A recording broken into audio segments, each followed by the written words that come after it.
নমস্কার।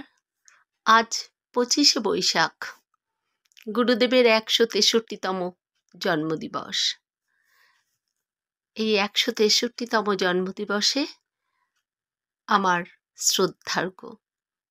সারাদিন কর্মব্যস্ততার পর গুরুদেবকে স্মরণ করা, শ্রদ্ধা জানানো। কবির কবিতায় কবিকে শ্রদ্ধা জানাচ্ছি। কবির বয়স,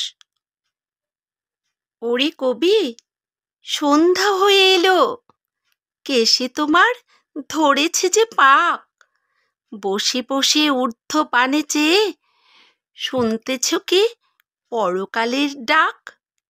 কবি কহে সন্ধ্যা হলো বটে, শুনছি বসে লয়ে শ্রান্ত দেহ, ওপারে ওই পল্লী হতে যদি আজও হঠাৎ ডাকে আমায় কেহ, যদি হোথায় বকুল বনোচ্ছায়ে মিলন ঘটে তরুণ তরুণীতে, দুটি আখির পরে দুইটি আখি মিলিতে চায় দুরন্ত সঙ্গীতে, কে তাহাদের মনের কথা লয়ে বীণার তারে তুলবে প্রতিধ্বনি?